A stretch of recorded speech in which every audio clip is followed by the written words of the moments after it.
Alrighty guys, I'm here in Belgrade. Yesterday I kind of rested a little bit. Today's my full day, but I just want to give you guys the scope of what's going on here. I don't know if you can see how smoggy that is over there. That's what the sky looks like. The winds are a solid 40 miles an hour right now. And I think there's a fire nearby, and that's why. But it actually looks like someone dropped a bomb in this city, and like this is the remnants.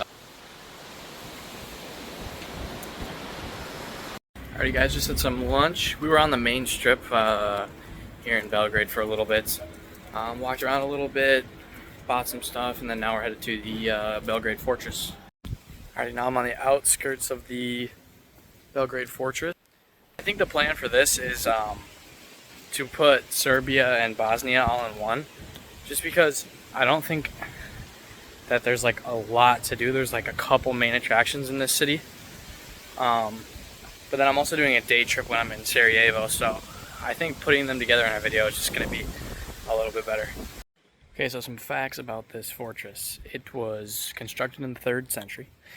It's been destroyed and rebuilt over 40 times. It also sits on a 125 meter high cliff, and it's built right in between the Sava and the Danube. I think why they have these monuments here is the last time this fort was used, even though it was built in the 3rd century and then fortified a little bit later, they still used this fort during World War I. So you see like the German symbol on that tank, there's a Polish tank back over there, things like that. So I think there's some still historical significance, to say hundreds of years later, that this fort provided.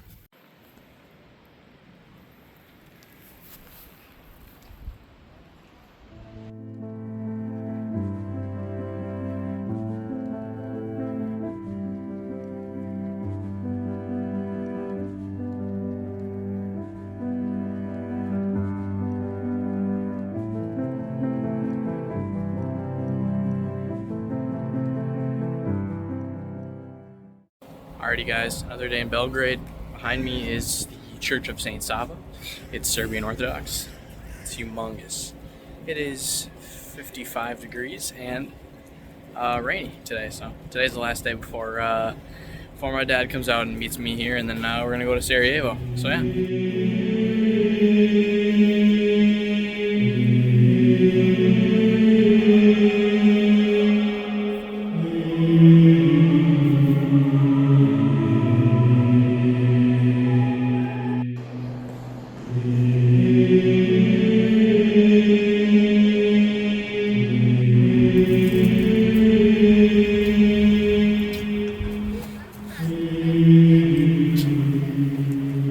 Alright, so we got done with the church. We were going to go to the Nikola Tesla Museum, but the line was like really long, and they only do it every hour, and I was there at the start of the hour, so it wouldn't work out.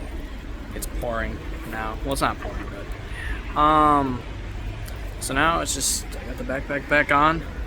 I decided to skip out on it. The church was absolutely beautiful on the inside. It was amazing. It's crazy how people can construct that.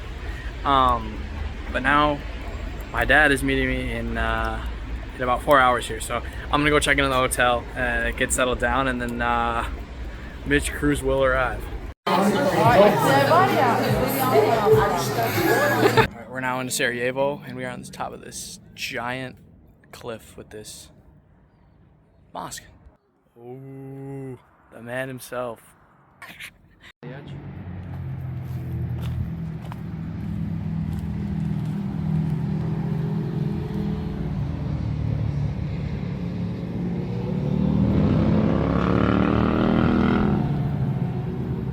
Look at this.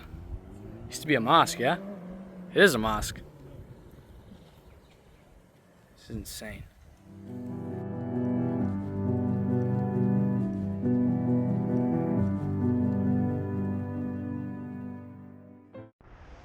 It's rolling. We're in Sarajevo now. Was it 1984 Olympics here? Yeah. Winter Olympics? Yes. Wait, what? Yeah. I think it was longer than that. Well, we decided we're just gonna hike around, We're gonna go to the National Museum of Bulgaria. It's about a 10-minute tram ride. Yeah, you can see in that building right there, there's still bullet holes and pieces from shells. This just shows like how it hasn't been that long since the city was under siege and got bombed. Like even in that building, you can see marks from fire. Like it burnt on the side of the building. There's still some bullet holes you can see. Insane. There is a piece of shrapnel that was from a grenade that lodged into that painting. And then right below it was this couch. And you can see there's a bullet lodged inside the couch still. It's pretty crazy.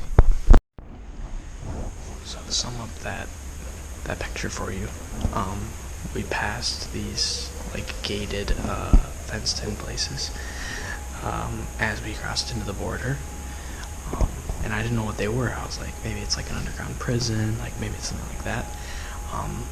They were actually concentration camps. But what blows my mind even more is those camps existed in '95. So that's what, 40 years ago? 30 years ago? So 30 years ago, there was concentration camps that were controlled by Bosnian Serb forces where non-Bosnian Serbs would be sent and tortured and raped and put into hard labor. I don't know why, I just can't. That is so mind-blowing to me that it was 30 years ago that was happening. I mean, you hear about that for like the Holocaust and stuff like that, but I think that's one thing that you don't really learn about even in school and like history books is like this part of the world and the atrocities that happen here and the genocide and stuff like that. It's absolutely insane. Big. That was almost your name, Asher. No, it's not. But that's the original spelling of my last name, the Slavic spelling of my last name. So. Part of the resistance back in 1941 Against the Nazis. Nazis of Zerita. Oh, it's the U.S. Embassy. No pictures. Let me get sniped or something. I'll go if I get in trouble. Just gotta run to the front gate. Go. I'm a United States citizen seeking asylum. And take me in. Ask my passport and stuff.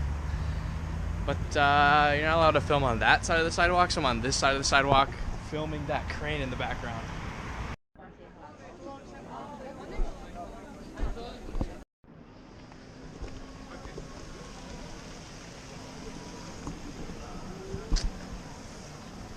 I'm gonna be jumping off that later.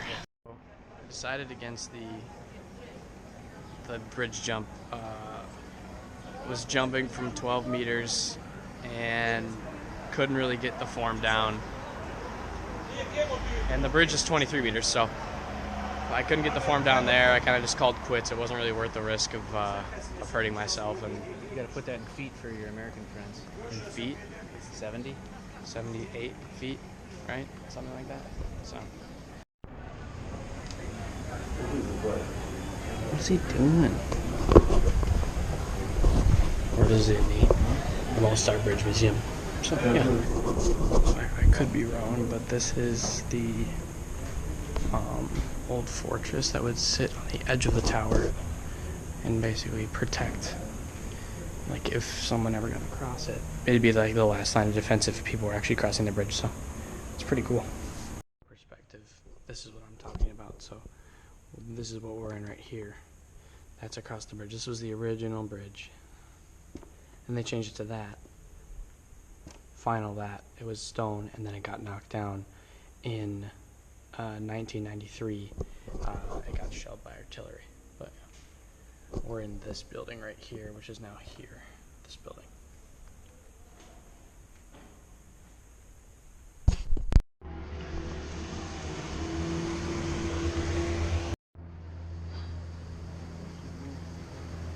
Okay, do it right. Just push the button down. I gotta hold it.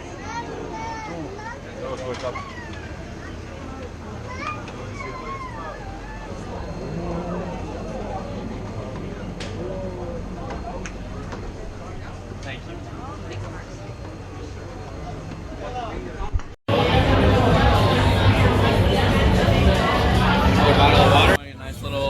Sunday dinner for our last night. Now's as good a time as any to film this, because I still need it for my Sarajevo, Belgrade video. I, unfortunately,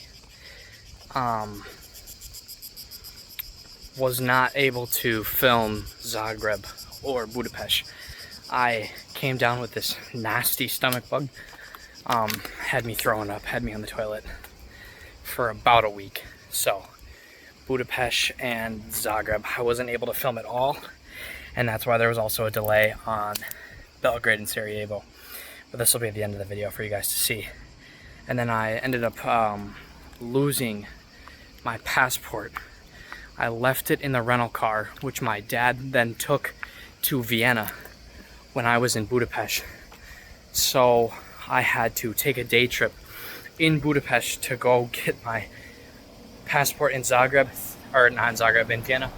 Thankfully, I was in the Schengen zone, so I didn't have to cross a border with a passport. And again, I had to do that while I was sick with norovirus or the stomach bug or whatever I had. So this is going to the end of that video. Thank you guys for bearing with me. It's been a little bit, and I really want to show you guys everything I'm doing. It was just hard for that week to be able to film and show you guys what was happening.